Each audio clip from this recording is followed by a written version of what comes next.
నాగ చైతన్య తాజాగా Thandel trailer launch ఈవెంట్లో మాట్లాడిన మాటలు వైరల్ అవుతున్నాయి. వైజాగ్లో ఏర్పాటు చేసిన ఈ ట్రైలర్ లాంచ్ ఈవెంట్లో మాట్లాడుతూ తన ప్రేమ సంగతుల్ని పంచుకున్నాడు. వైజాగ్ అంటే ఎంత ప్రేమో చెప్పే క్రమంలో శోభిత గురించి స్పందించాడు. వైజాగ్ తనకు చాలా క్లోజ్ అని, వైజాగ్ అమ్మాయిని ప్రేమించి పెళ్లి చేసుకున్నాను అని చెప్పుకొచ్చాడు. ఇప్పుడు తన ఇంట్లో కూడా వైజాగ్ ఉందని, తన ఇంట్లో వైజాగ్కి రూలింగ్ పార్టీ అని ఫన్నీగా స్పీచ్ ఇచ్చాడు. వైజాగ్ విషయానికొస్తే ఏ సినిమా రిలీజ్ అయినా వైజాగ్ టాక్ ఏంటి అనేది కనుక్కుంటానని నాగ చైతన్య చెప్పుకొచ్చాడు. ఇక్కడ సినిమా ఆడిందంటే ప్రపంచంలో ఎక్కడైనా ఆడాల్సిందే అని అన్నాడు.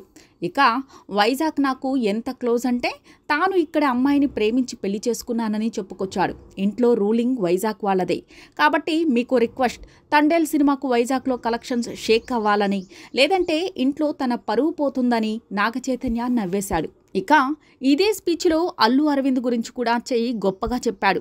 పుష్ప కా బాప్ అంటూ అల్లు అరవింద్కు ఎలివేషన్ ఇచ్చాడు. ఏడాదిన్నర నుంచి తన లైఫ్లో నిజమైన తండేల్ అల్లు అరవింద్ అని నాగ చైతన్య చెప్పుకొచ్చాడు. చివరికి వచ్చేసరికి ఆయన లేకుండా ఇంకో సినిమా తాను ఎలా చేయగలను అనే ఫీలింగ్ వచ్చేసిందంటూ ఎమోషనల్ అయ్యాడు. ఈ సినిమాలో ఆయన ఇన్వాల్వ్మెంట్ చాలా ఉందని, ఆయన గైడెన్స్ చాలా విలువైందని తెలిపాడు. తాను జీవితాంతం అల్లు అరవింద్కు రుణపడి ఉంటానని అన్నారు.